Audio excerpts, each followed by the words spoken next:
Hello all and welcome, and I am the MGTOW philosopher, and in this video I would like to talk about why divorce and suicide is a fatal brew for men. Now, this is something I've been talking about a lot recently, suicide and how men are hardly privileged in so that they kill themselves at a rate 6 times greater than women do.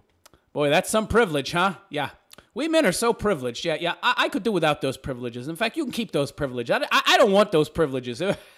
If that's somebody's idea of privileges for men, I'll go without privileges, okay? Seems like the only privileges we get are the kind that kill us sooner, kill us in greater numbers. Yeah, that's some privilege we've got, huh? Yeah, that's some wonderful patriarchy we got working for us. Anyway, let's see what this story has to say, shall we? So, the actual name of this article is 17 Reasons Why Divorce and Suicide Are Such a Fatal Brew for Men, and a fatal brew they are indeed. So, shall we get to the 17 reasons? Yes, let's. Now, the article starts off by saying, why is divorce and suicide a fatal brew for men? Why does divorce make men more suicidal than women? I'm surprised anybody would even have to ask this question. You have to be living in another dimension not to understand why, which most leftists are, so they certainly don't get it. Or if they do, they don't care. In fact, men in the United States are 4 times more likely than women to take their own. That's a lie. Who wrote this statistic? Who wrote this number? Clearly, this person hasn't looked at the statistics. It's 13% of suicides are women. 87% of them are men. So you know what that actually adds up to times-wise? It's more than 5.5 times, not 4 times, 5.5 times as much as women. Ha! I guess the writer of this article can't do math. And it's very simple math, too. Men commit suicide at a rate 4 to 5 times higher than women. No, it's 5.5 times. Get your math right. Marital breakdown is often a factor. You think? He loses everything, including his kids, who I guarantee you he cares about more than her, or she wouldn't be divorcing him to begin with. And yet everybody's surprised and are killing themselves. Come on. Divorce is a tipping point for a lot of guys. Yeah, being married is what pushed them to the edge. And then the divorce is what pushes them over, says Professor John Oliffe, University of BC psychology researcher. Professor Oliffe, whatever, is part of a team fighting male depression and suicide. Notice he's a man, and he's probably one of very few people actually fighting this fight because nobody wants to talk about the male suicide rate. Nobody cares. Divorce is a classic factor in suicide because divorced men are at a high risk to become isolated. There are so many examples of good men ending their own lives. Yeah, too many. North American divorced men are 8 times more likely to commit suicide than women. Now, I'm not sure if that's the case because the numbers I've seen are 13% of women and 87% of men, so that's not 8 times. But, if you want to say 8 times, maybe I'm wrong. Okay, I'll take that number. It's higher than the one I currently believe, or currently know of. Professor A.J. Capos. What is it with these people don't have normal names? Every time I read these articles, I get these weird friggin' names I can't read. Kaposoa used data I'm sure I butchered that, to analyze the effects of marital status on suicide risk. He found that divorced men were more than twice as likely to commit suicide as married men. Right, but marriage is the key factor in both cases. and married men are more likely to commit suicide than unmarried men. What I want to see, they don't want to talk about that. What I want to see is the number of married as opposed to unmarried men who commit suicide. And by the way, again, being married is part of the factor because you can't get divorced unless you're married. So men, think about this and think about it well. Being divorced increases the possibility you will kill yourself by many, many times. Is that a deal you want to sign up for? And of course you're thinking to yourself, oh no, I would never do that. Really? Get married and go through a divorce and then tell me that. He found that divorced men were twice as likely to commit suicide as married men, and divorced men are almost 10 times more likely to kill themselves than divorced women. Holy crap, 10 times more. Well, of course. Of course, because how many times is a woman paying alimony, child support? When does a woman not get the kids? This correlates to almost exactly how much men lose in divorce court. So what is it, like 95% of the alimony is women getting paid by men, and then only like It's not even really, no, it's something like 2% of men or something are getting like alimony from a woman, and 97, 98% are women getting alimony from a man. Jeez Louise. So divorced men are 10 times more likely. Oh, do you really want to get married, guys? The odds are 93.4% that your first marriage will end in a divorce. So your odds of killing yourself, really, really freaking high. So depressing. The yearly divorced men suicide rate highlights the urgency of this disaster. Yeah, AJ Kapasawa's research reveals that each year more than 3,600 divorced men, about 10 every day, commit suicide. Holy, oh my gosh. Well, let's look at the gun homicide rate in America. So the gun homicide rate in America is like 38, 39,000. Let's cap it at 40. Let's say 40. 2/3 of that is suicide. And 10% of those suicides are men.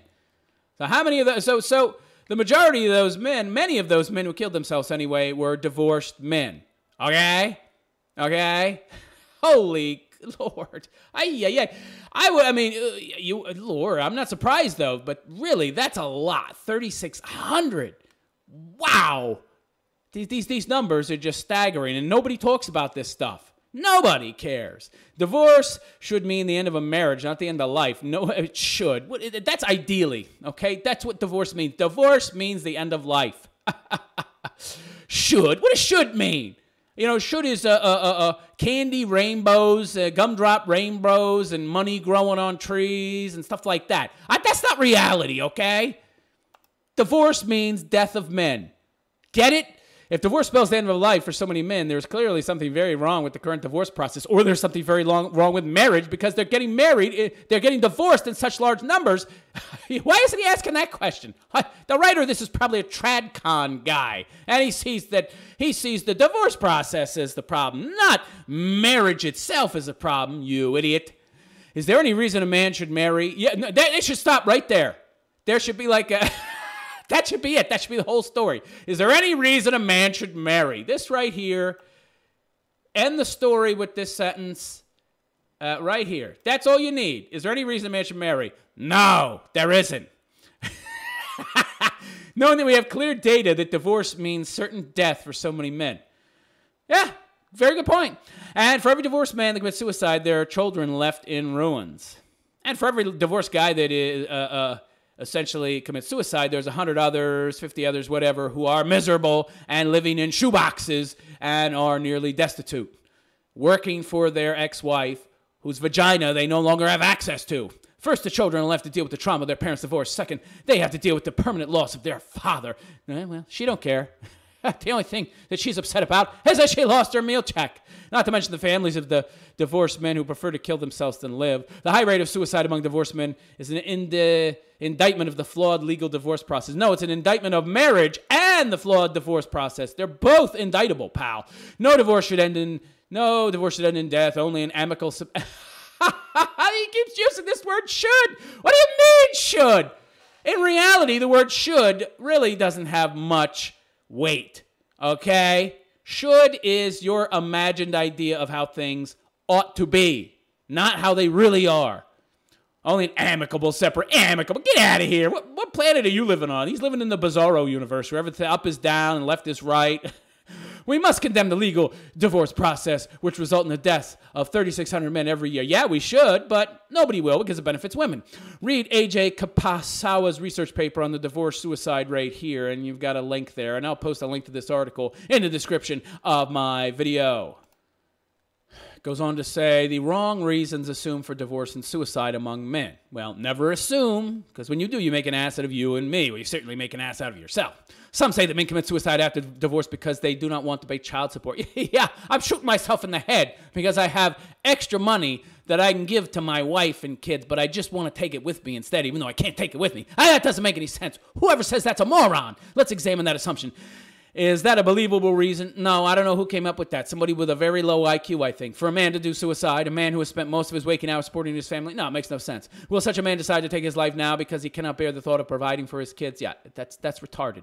The answer, of course, is no. It's like saying that people will suicide when their taxes go up, right? Or because they have to pay higher healthcare premiums. It smacks of a snarky gender condescension. That's women. That's just women saying stupid stuff like that because women are stupid. It's an insult to the men who commit suicide, of course, but they don't care. You got people like that big red broad running around. Whenever you mention how many men kill themselves, she starts singing, "Cry me a river, cry me a river, you big fat slob." To trivialize the act of suicide down to escaping a financial burden, even if that weight is very heavy, yeah, that's criminal in my mind. It's certainly immoral. Some think it's because men can't handle rejection. That's absurd. This is just women projecting their own issues onto men. Women are the ones that can't handle rejection. Men go through rejection their whole lives. If women had to face 1/10 of the rejection that we do, they would be the ones killing themselves, not us. However, divorce from a spouse is a different issue than divorce from your children. The parents are the ones who divorce. The man or woman should suffer divorce from... No man or woman should suffer divorce from their children. Yeah, well, tell that to the women who take the kids. 95% of the time. Men do not commit suicide after divorce because they cannot see their ex again. They commit suicide after they no longer have a relationship with their children. Right. Kept from them by their ex-wives. Others say men suicide after divorce because men need a woman to take care of them. What? You know the only people saying this are feminists. What a ridiculous reason for a man to off himself. Yeah, I don't have a problem taking care of myself. Wash clothes? It's a machine. I open the lid and I push a button. Cook my own food. Plenty of restaurants I can go out to, and if I want to cook, it's not difficult. You got lots of ready-made food out there. Let's see a fuller picture of why divorce and suicide is more of an issue for men than women, as well as why men actually kill themselves. And it has nothing to do then for not having somebody there to cook for you. And by the way, when was the last time a woman ever cooked a meal? 1957? So let's look at number one for reasons why men kill themselves after divorce. The deadbeat dad label. Absolutely. You want to talk about shame. Who is a deadbeat? Oh, it's the father, of course. Yeah, women are never the deadbeats. They initiate the divorce. They initiate the breakup. They make the kids unable to see the kids. But he's a deadbeat? Really? Even if he pays the child support and or alimony imposed by the court. Why is the father always a deadbeat? Yeah, I don't know. Why is that? Because the system is controlled by women, and women want men to be represented as deadbeats, so they are. Feminism is in charge, I see, because the child support and the alimony payment will always result in less money for his ex and kids. The divided family now has to support 2 rents or 2 more. I've talked about this before. This is the global elite's agenda to essentially get as much of your money as possible. Get you married so you can get divorced. That's why marriage has been made untenable. Leftism, feminism, which is generally, essentially only cultural Marxism, makes marriage untenable. Creates more debt, and then when you get divorced, it creates even more debt through the added expenses. It's a genius plan. As a result, his ex and kids are going to feel the pain of less money, access to less money than in the past, leads to open hostility to the father, even though she's the one, in most cases, who gets the divorce and wants the divorce, even if he pays the exact amount ordered by the court. And besides the hostility, there's a false narrative that he is not paying his fair share. Yeah, you want to know who spreads that false narrative? Feminists! Take action to protect yourself. Darn right. Number 2 reason why men kill themselves after divorce. Alienation and estrangement from children. What happens when the mother considers the division of money by the court to be unfair or fair but still unsatisfactory? Because, of course, a woman is never satisfied and she thinks there's always more blood that can be squeezed from a stone. The father has almost no chance of ever having a good relationship with his children again. His status changes from dad to deadbeat dad. The mother will impute the father that the father can afford more money than the court decided. Yeah, and of course, then she'll go to court and try to get more money, and she probably will because she's a woman. Vagina equals cash in Western society, baby. He is in a losing battle for the heart and minds of his kids. As a result of this dissatisfaction, the mother influences the kids to hate their fathers for lack of financial support. That's not the only reason, of course. Of course, women don't really seem to need a reason to hate men in this day and age, even though they are the most privileged class on earth, and they are actually in charge. For some reason, they continue to beat upon men. Whether this influence is intentional or not, the result is alienation or estrangement. Misery is always associated with unmet expectations. In this case, misery occurs when the mother expects a larger share in the monthly income. Who is the target of this misery? Oh, the father, of course. It is unbearable for a man to feel loathing from his children, especially when he is doing his best to support them. Yeah, the mother don't care. You loathe me? Yeah, I don't care because my needs are the most important thing to me, not how my kids feel about me. He also has nowhere else to turn for more financial or emotional support. In this case, a man no longer feels that he has anything to live for. Yeah. Unlike women who don't kill themselves, the mental pain of loathing from his own children is enough to send him over the edge. The only option left at this point is to commit suicide to get relief from this great pain of isolation and derision. The chronic demonization of the father can lead to permanent alienation or estrangement. Yeah, get divorced, your kids will hate you. Oh, boy! Which, of course, means you should never get married to begin with, which is what I counsel men to do, or not to do, I should say. If you have children, can you imagine how a permanent estrangement from them would feel? Yeah, I can imagine it. It sucks. Estrangement between a father and his children is enough to cause clinical depression. It's enough to cause more than that. It's enough to make him kill himself. Estrangement from children is the reason why the divorce and suicide risk is so high for men. The same reason that women are less likely to commit suicide is the same reason that divorced men are more likely to commit suicide. The temporary or permanent estrangement from their children. If you are going through alienation, protect yourself and children from divorce poison. Well, how are you going to do that? I mean, I don't know what protection there is out there as far as stopping the woman from divorcing you, because it's so easy for her to do. And she's going to hit the freaking jackpot when she does so. I don't say how you protect yourself from divorce. Oh, don't get married. There's a good protection. Number 3, financial ruin. I was wondering when they were going to get to this one. A man can end up paying 50% of income for child support and alimony with another 20 or 30% on taxes. Yee! So he could end up with just 20% left to live on. 20%! If he's poor, he will not feel much difference in his lifestyle. The court does not have much to take from him. The court does, yeah. And if he's wealthy, he can hire lawyers and protect him from the court. He, too, will not feel much of a difference after divorce. Right. Poor guy could give a damn because he's got nothing. What are you going to take from me? My shoes? Big whoop-de-doo-dah. One less thing I have to polish. Well, he's got nothing to take. Rich guy, he's got enough. It doesn't make a difference. But it's the middle class. Yeah, it's the middle class. He's the one who will be the most affected by the divorce. He's in a financial crisis. This is, for example, there is, for example, the refusal of the court to allow for any economic downturns. Right, they don't take extenuating circumstances into account. If his business has a difficult year, the child support and alimony has no immediate sliding scale. As a result, he is subject to monthly threats of arrest and jail by the child support agencies. Right, so you got two kinds of debtor's prison in America. You don't pay your taxes and you don't pay your child support.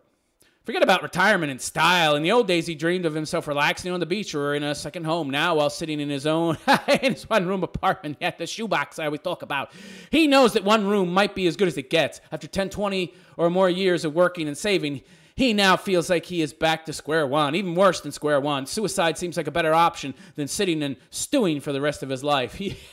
For some men, it would. Especially when he knows that he might end up homeless on the streets. There is also the threat of losing his professional license if he is not able to pay the child support. In contrast to the enforcement of child support, the court will not enforce visitation. Right. You absolutely have to pay. 100%, no question. You don't pay, jail for you. But your kids? Well, you're doing everything you're supposed to do, and she's stopping you from being able to see your kids, but we're not going to do anything about that.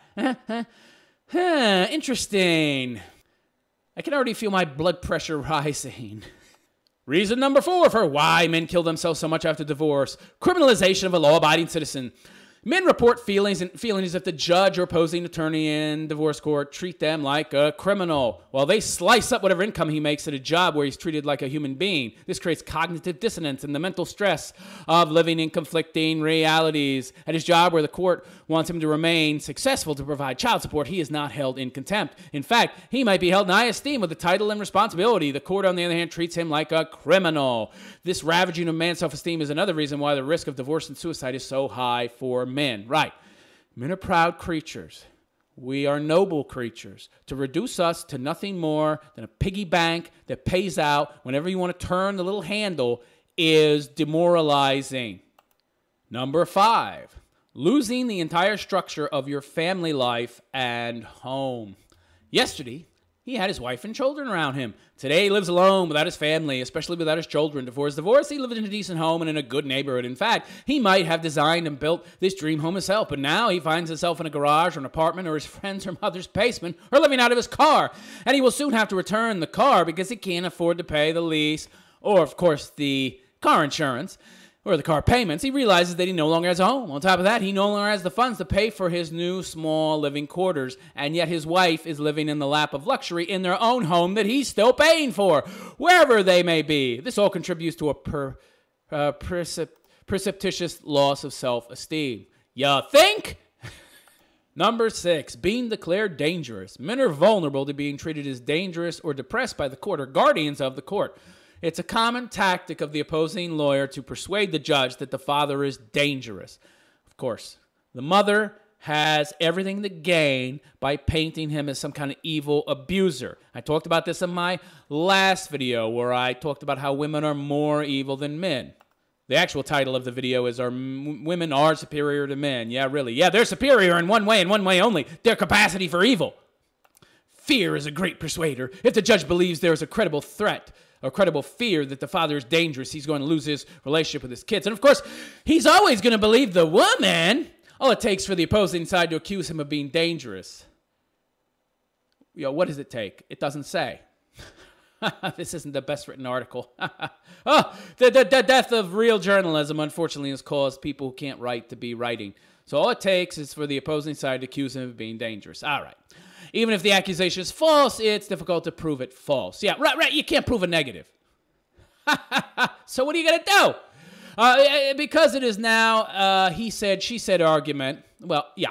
So there's no evidence either side, so you wouldn't believe either, right? No, always believe the woman. And the judge will decide in favor of protecting the children from a falsely accused dangerous father. Right, because it's his butt if they get hurt. Number 7. Needing a supervisor. One of the biggest humiliations is needing to see your children with a supervisor. Imagine if you can no longer be alone with your children. This further cements the idea in your children's minds that you are dangerous. As a result, their fear grows and they no longer relish the idea of being in your company. Not only do you have to see your kids with a supervisor, you are also the one who has to pay for the time of the supervisor. Imagine that humiliation. Can you believe that? So women routinely accuse men of being bad, evil, and the judge routinely believes it just because, it's better to play it safe. And then you have to pay to see your own kids. You have to pay for the person who is there to make sure you don't hurt your kids. Oh, my God. Number 8, loss of total identity. Men after divorce are usually the ones who lose more than their marriage. Besides the marriage, he also loses his children, friends, and family who may now have become distant. Right. He's come to identify himself with his family, and now he loses all that, so he loses himself. As a result, he no longer recognizes his life. How do men after divorce feel about their life? They feel cut out of their own family portrait, as if they no longer exist or never existed because the family they helped to create is gone. Meanwhile, the wife still has the kids. She still has the house. She still has everything except for him, and she only married him for the money anyway, so what does she care about him? Number 9, shock. Men often do not see the signs that their relationship is in trouble. Yeah, because the women don't tell us. You see, this is very interesting. And this almost always happens in a marriage where the woman wants a divorce, which is practically all the time, especially if it's a first marriage. The odds for a first marriage are greater than any other marriage ending, 93.4%. So you get married. Oh, there's no problems. You figure you're going to work, you're coming home, la-di-da, I got my kids, I got my wife, everything's fine. No, everything's not fine. She's angry about something. She wants to complain about something, but she's not going to tell you what her problem is. She's going to nag and be what you think is a typical wife. And you're like, well, my parents were like this too. So, this is totally normal, right? Wrong, because it's very easy for her to get divorced now, and she's stewing. She's stewing in her own juices. She's so angry and upset. You don't know why. You don't even know that she's upset because she doesn't tell you until she comes to you with the, I want a divorce. And you're shocked because you thought everything was fine. Yeah, because she's essentially not communicating with you because she wants an excuse. She wants things to reach that terminal point where they can no longer be salvaged, at least for her. So then she has an excuse to divorce you, which is what she wanted from the start. And that's where the shock comes in for the man. By the time their wife decides to start divorce proceedings, it's too late. Unfortunately for men, they are not great mind readers. Neither are women, by the way, unless their wife communicates that, that there are problems in their marriage, which they don't do. You're supposed to be a mind reader. Meanwhile, she is the worst mind reader in the world. It's not enough to say that he should have known there's a problem from the signs. Yeah. What am I, a prognosticator? I mean, I'm a pretty good prognosticator, but, you know, generally speaking, men are not good at reading the portents and the signs. We're not freaking prophets, okay? As a result, his wife knows that she is over and done with the marriage. It doesn't matter what he feels. That doesn't matter, and she's not interested in fixing things anyway. She just wants to stew and stew and stew until she can't take it anymore and put in enough time to get her requisite alimony, and then she has an excuse to get out. Sometimes years before he ever had a clue. Therefore, when she pulls the trigger and serves him with divorce papers, he goes into shock. And she does not, because she's been planning to divorce for months, even years, like I just said. The best way to deliver a message is to say, especially when it comes to dissolving your entire family, not by giving hints or signs or expecting the other party to be aware. Some say that 75 to 80% of the time, the husband has no clue that the divorce is already in process. Yeah, because he's working all day to provide for his family. When he's not prepared for divorce papers, the shock alone can send him into a tailspin of depression. His ex might have thought that ambushing him with divorce papers in his driveway to humiliate him in front of the kids or at the office to embarrass him was a wonderful idea. Right. Women don't think about the consequences of their actions. They just don't care. But in the end, if he suicides due to shock, she only hurts her own children. Well, she's only hurting the kids anyway, but what does she care, right? I mean, she's what's most important, and her being comfortable and getting his crap is more important than the kids. Number 10, the loss of reality, which brings us to the point of non-existence. A man after divorce is more likely to feel as if he has lost all touch with reality. For his ex, detachment. She remains in the marital home, and she remains with the children. She's not treated like a pariah by the child support agency, the court, or the court-appointed guardians. Her reality is not too different from her life before divorce, other than the fact that her ex is no longer in the home. But for him, his life is upside down. Suicide becomes a much more attractive option than constant degradation. Of course, men have pride. We feel noble. We provide for the family. We don't have that anymore, and now we're being turned into this pariah-like figure. Yeah. Big surprise, men are killing themselves. Number 11, the disgrace kills, not the divorce. Divorce cases are not decided overnight. First comes the delivery of the divorce action to appear at the opposing lawyer's office or to appear in court. Imagine you do receive a subpoena on your front lawn in front of your kids or neighbors, or in your office in front of your coworkers or boss. You'll have a moment of disgrace to deal with. Once your office and coworkers are aware of the divorce proceedings, a cloud will hang over your head. Soon you'll be busy preparing net worth statements, trying to keep up with lawyers' fees and going to court dates, writing, answering, or editing papers written by yourself, or if you can afford, your lawyer. It's going to bankrupt you. But what do you care? What does she care? She's still going to get all your future earnings, or at least half of them, more than half, 50% for child support. Then there's alimony. And by the way, where's her disgrace?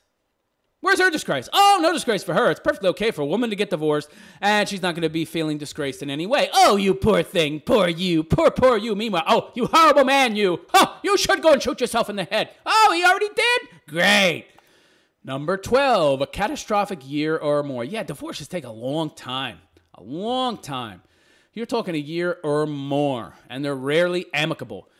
The divorce process can take 1 or 2 years, sometimes longer. Yeah, depending on how much cheddar you've got and how much of it she wants. If he's not able to keep focused on his job, he runs the risk of losing his employment. Imagine you lose your children, marriage, home, friends, neighbors, and career in the same year. This explains the connection of divorce and suicide. Right, I mean, when you're losing a lot more than your family. You're losing the connections that you have with that family, because those family and friends who are all also, for the most part, families, and those friendships with those families that exist because you're family, they disappear. You lose so much. The woman doesn't, of course. We all feel sympathy for her, and we need to support her. But the man, screw him. These are the factors that lead to depression for a father. Separation or worse, estrangement from his children, as well as sensing the rejection of his children, the demonization by his ex, the court and the child support enforcement agency, the loss of money, home, car, career, neighbors, friends, and community. This all leads to depression. Severe and chronic depression is a clear suicide risk. It's clear for everyone that's not a man getting divorced. If you're a man getting divorced, it's not clear, apparently. Or nobody cares, which is the much more likely option there. Nobody cares. Number 13 for why men kill themselves after divorce. Loss of love and affection. Well, as you all know, I don't believe in romantic love. I think it's BS. I made a video entitled, I believe it was Romantic Love is a Myth. And it is. She didn't love you. If she felt any love, it was love for an idea of you, of how you'd be together. She didn't love you. She's divorcing you now for the money. She didn't care about the kids. She just wants the money. The wife still has the love and affection for children, how they need her. The children have their own trauma and have already lost their father. He's gone from their physical space and is a deadbeat in their heads. Even when he is complying with the court, all the father feels is that everyone is angry at him for not providing enough money. It's all about money. Don't you want people to understand that out there? It's all about money. That's all marriage is money. It's about a man giving money to a woman. She doesn't give a man money. It's all about her getting half his stuff. 95% of the time, she's the one getting alimony. Don't anybody tell me that there's men out there marrying women for their money. Get the heck out of here. That's BS. Even when he gives, as ordered by the court, the expectation is that he should be giving more. Yeah, he should be giving blood as well. He only feels that his family wants money and nothing more from him. He's nothing more than an ATM machine. Men, that's all you ever were. You telling yourself otherwise, you are deluding yourselves. There's no love or affection. The loss of love and affection is another prime reason for the divorce and suicide risk for men. By the way, what you're losing is your illusions. There never was any love or affection. Maybe from your kids, but not from her. She had nothing for you but contempt. Believe it! Number 14, no support. A man is less likely to have the emotional and friend support that a woman has. Yeah, I talked about this in my most recent video about how women are superior to men in the sense that they're superior in their ability to do evil. So he doesn't have the emotional and friend support that a woman has, especially if he's been working in a career during his marriage, right? How many social connections are you going to be able to form compared to a woman who's stay at home? By the way, I don't know what this is talking about. Most of these days, a woman works often too. How often is a woman a housewife these days? And if she is, she's not your traditional housewife, that's for sure. But if she is a housewife, even though she's not traditional, which is almost always going to be the case because she sees her gender role as somehow slavery, yet doesn't see him working for her to provide for her and her family somehow as slavery. Oh, that's not slavery, but me having to provide for them is. Yeah, okay. So, but she certainly has a lot more free time to make friends and have people there to support her. A woman is more likely to have developed emotional bonds outside of her job with friends. A man is more likely to focus on his work. Yeah, because he overwhelmingly makes more money. And he's the one expected to support the family. He follows and sticks to his traditional gender role, even though she doesn't. And yet society, culture, is still expecting men to stick to their role, even though women do not. Oh, well, women were oppressed in the past, so they get a pass on being scumbags and essentially abandoning their role and their obligation to their family. But the man, oh no, he's scum. He's scum. He was the oppressor, and he is still the oppressor. So he has to continue to be the human ATM. I see. When the divorce hits, he is only left with his work and no more emotional support from his family. Well, what was he getting from her anyway? Women don't give emotional support. What are you talking about? Women are your biggest enemy. All they do is nag and complain. They're never there for you. They don't support you. Modern Western women are the worst. What is this? I don't know what this person writing this is talking about. Women don't support you anyway. Another reason not to get married. Now after work, instead of going to a home, he is more likely to go to his new post-divorce living quarters and stew over what went wrong. As a result, the sense of isolation for a man is very intense after divorce. The severe sense of isolation is another link between divorce and suicide for men after divorce. Number 15, negative side effects of antidepressants. By the way, I would never recommend taking these. I mean, learn to deal with reality, okay? Yeah. But anyway, I don't recommend pills, period. But a lot of guys do fall back on antidepressants because it's just so depressing after being divorced. Of course, yet another reason not to get married. When women prepare for divorce, one strategy they are advised to use by friends or lawyers is to get your husband on antidepressants. Right, it makes it look like he's mentally unstable and therefore more of a threat, and therefore she can get more privileges from the court. They suggest and sometimes insist that their husband take medications for their own good or to take the edge off. This is a big mistake. Once you're on antidepressants, you are now assumed to be flawed and somehow to fear. The greatest persuader is fear of danger, and a man on antidepressants becomes a frightful character in the eyes of the law.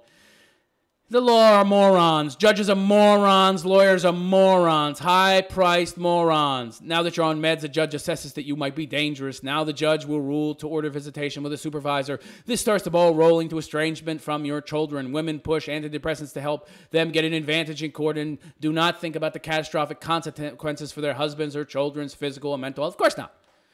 Women don't think ahead. And even if they could think ahead, they're such raving narcissists, they don't care. They don't care about other people, just themselves. The sad reality, I mean, what is this crap about empathy? Everything a leftist says is a lie. All this BS that you've been fed for 4, 5, 6 decades about how women are more empathetic. It's a lie. It's a lie. Never believe anything a leftist, meaning a feminist, says. If they say women are this, more so than a man, believe the opposite. Men are more so. We have more empathy, not women. Women have virtually no empathy.